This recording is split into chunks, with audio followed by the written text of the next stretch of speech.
he's just shaking the money tree, as they do. It is what it is, right? Like, we've known for a long time that Jimmy Dore was going to follow the money. We called it out. We damn near destroyed our entire fucking show in the process, guys.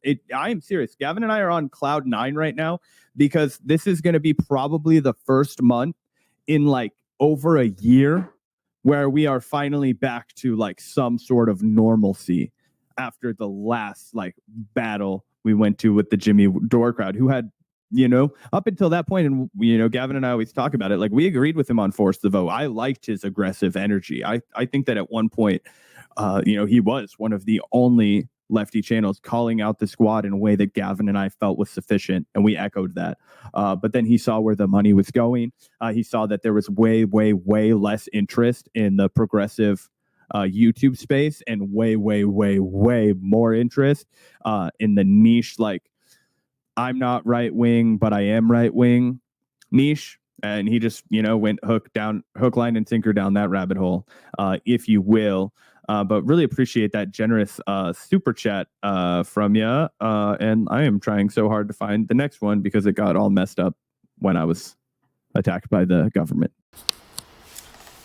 The Vanguard absolutely destroying my man, Mr. Jimmy Dores. Definitely have my disagreements with the Vanguard. They're one of my favorite shows, but my subscribers know I'm not a fan of partisan media. This whole tribal thing is really not my thing. So that's one of the issues I have with them, and I do see they kind of get in a little bit of a bubble. But I think as bubbles go, they are doing a pretty good job of not being in too small of a bubble, shall we say. Case in point, the Jimmy Dore thing. Now, maybe you guys that aren't YouTubers don't understand the significance of what they did. I mean, they kind of illustrated the significance of it, but if you're on here trying to make money, you're trying to do this as a business, right? And you're in this left-wing media space, and you get yourself sort of aligned with or friendly with the sort of Jimmy Dore and Jimmy Dore adjacent sort of channels, YouTubers, and their audience. You, from a business standpoint, need to be super, super simp, right?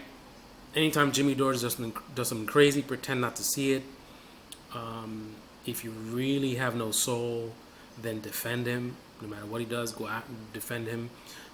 One of the tricks you can do to defend him is if he does something wacky and he gets called out by whoever it is online, since you know what he did is really bad, you can avoid getting in the mud and coming up with excuses and just deflect and focus on the people who are attacking him, right? So Jimmy Dore does something crazy, he gets called out by, let's say, Majority Report. Rather than focus on the substance, what you do is you say, ooh, Majority Report calling out Jimmy Dore. Well, where were they when AOC betrayed the people and blah, blah, blah, and this is the channel that half their videos is about Trump and this and that, and Emma on that channel, she's the one who was against Force to Vote and da-da-da-da-da. They're just a bunch of shit libs, right? So it's all about, ironically, smear, right? They like to say, not just this particular sector, but any of these partisans that get into this like high school clique stuff. We're in this tribe and we're in that tribe. They love to say such and such smeared, such and such, but they have no problem doing the same thing to people that they want to be affiliated with to try to, to use the juvenile term, trying to get clout.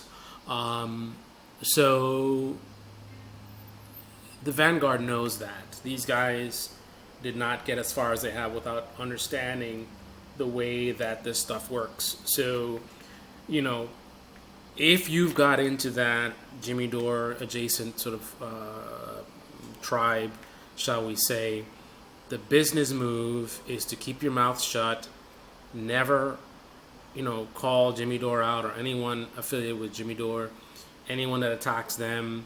You just say, hey, why are they spending so much time on Jimmy Dore? And Jimmy Dore, he's the bad guy, and I wish they would spend this much energy on the Democrats or whatever. And what about this person and that person and this person? But all they care about is Jimmy Dore, Jimmy Dore, Jimmy Dore. It's like they have Jimmy Dore on the brain, right? That's the kind of nonsense that you do to sort of gaslight your audience. They're in the tribe. This person is attacking a key member of the tribe.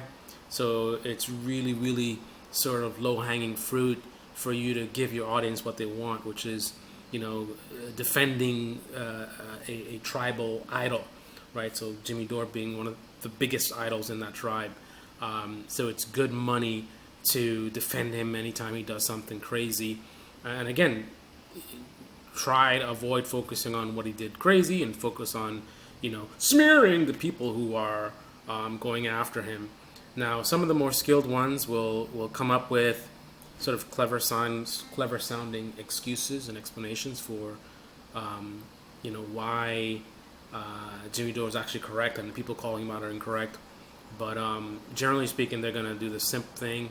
And so that being said, for the Vanguard to sort of, call out Jimmy Dore, to have liked him, supported him, gotten support from him, and then at some point in time, because they're doing this as a business, right? They're doing this as a business to pay their bills. They're trying to make money doing this. They're making money doing this, right?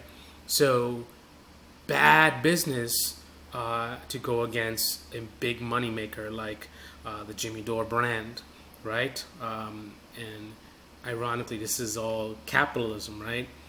In a sort of capitalists know that you've got to focus on maximizing profit, right? So you have a choice between being honest and informing your audience and maximizing profit by pandering to people that like Jimmy Dore. And it's kind of like the capitalists will always go with the pandering, right? Jimmy Dore could do the craziest thing and it's against your values and you think it's disgusting, but the capitalist in you says ignore, deflect, change the topic, pander, profit. Let me look at my metrics. Let me look at my analytics. Oh, the analytics are going up. Great. All my videos that I say such and such smear Jimmy Dore seem to do really good. Yes, whenever I put Jimmy Dore in the title, it does really good. Going after people who go after Jimmy Dore is good money. Going after the Democrats in every single video. I've got these people who are upset with the Democratic Party and they love that content. So I'm going to help strengthen the duopoly by focusing on my attention on just one side of it, right? That sort of helps the duopoly, right? Because the duopoly is basically you have these two parties operating as one, right? And they want to basically give the impression, it's kind of like wrestling, right? They want to give this impression that they're opponents, they're against each other when they're actually working together for a common set of donors, right? Donors who donate to Democrats and Republicans, right? But if you're just focused on Republicans, or Democrats, that's the duopoly model. It's this side against that side, this side against that side. If you focus on this side, it's implied that the other side is better. Right? They'll play games and say, no, my audience, no, it's the Republicans or whatever, right? But look at the natural path that this business model takes you down.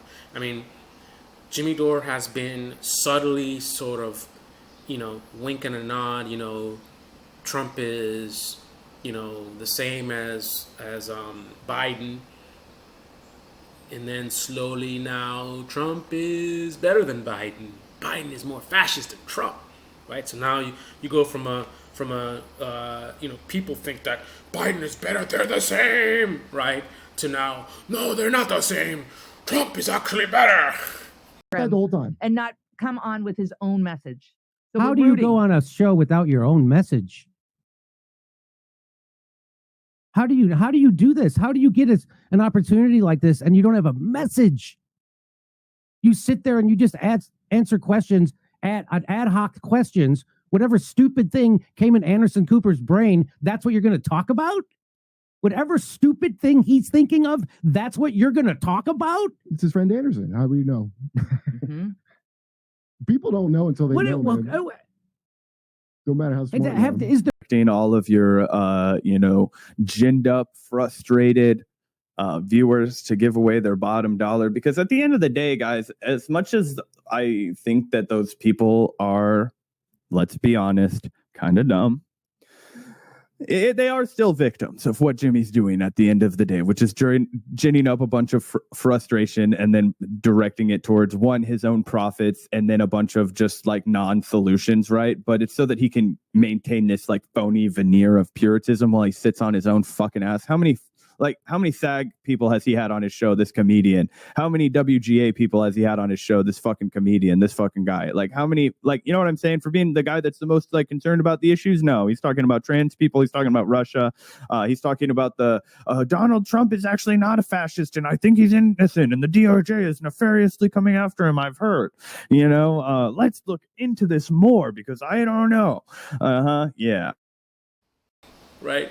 You lean in as far to the right where the money is, as far as you can get away with, while still pretending to be on the left, while actually not being on the left or the right in terms of your content. There's your ideology, and there is the character you play on YouTube. Right? A lot of people need to understand that concept. There is you as a person in reality and your ideology, and then there's the ideology from the character you play on YouTube.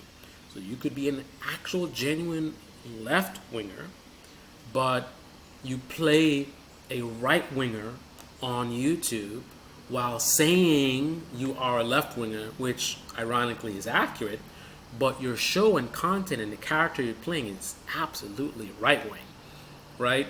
Only once in a while giving a subtle nod to sort of left wing concepts, right? Every once in a while you have to do that to sort of maintain your cover, right? Don't want to get exposed, right? So it's whatever is trending in the right wing, that's what you're talking about. Oh, the vaccine this, or Democrats, whatever, and they say that Republicans are fascists, but they're Democrats. Like whatever it is trending in the right wing, you keep pushing that out to your audience, right? And again, just to so you don't get exposed. Every once in a while, you might give a nod to something, do a little video here and there that's sort of left wing sounding, and then pretend as if 98% of your videos are not pretty much right wing or pandering to the right wing. Pretend like your audience is not predominantly right wing. Like that's the business model. But anyway, props to the Vanguard being so strong in their principles, seemingly, I can't read their minds, that they were willing to put their money where their mouths are, and we're willing to spend the money, right? We're willing to spend the money, right? So you go against Jimmy Dore, the common audience members will vanish, they'll bash you, they'll go after you, they'll tarnish your name the best they can, and your revenue goes down, your subscribers go down, you take a serious hit. Now, I gotta give them props on that is not toxic masculinity, but certainly masculinity, right?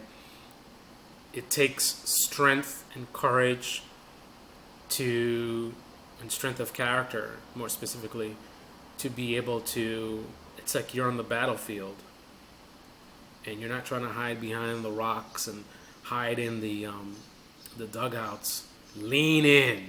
You guys want to fight? Let's fight. You lean in, get close, right? What's the expression? See the whites of their eyes? And that's what they did. They leaned in on the battlefield and took severe damage. Meanwhile, many of their fellow soldiers, hid, stepped back, and some of them defected to the enemy because the enemy had bigger guns. The enemy had newer uniforms, right? There's more benefits on the other side, and that's the reality of props to the Vanguard. I got some serious problems with them, just like I do with any partisan media channels, but I call it like it is.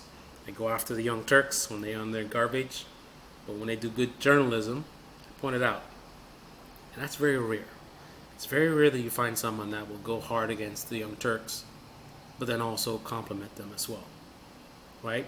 Because that's not good business. If you go hard against the Young Turks, you're going to attract people that hate the Young Turks. And people that hate the Young Turks don't want to hear you compliment the Young Turks. So either you're going to be pro the Young Turks and you're going to keep, yo, Young Turks, great work, right?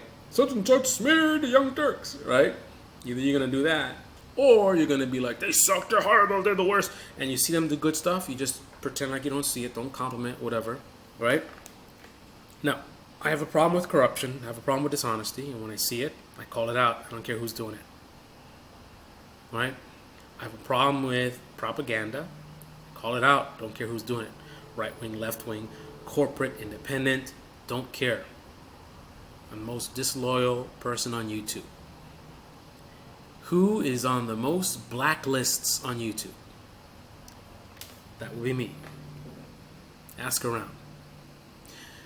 This is Debate Me channel. Debate me in the comment section below. Click on the like button, subscribe, smash that bell.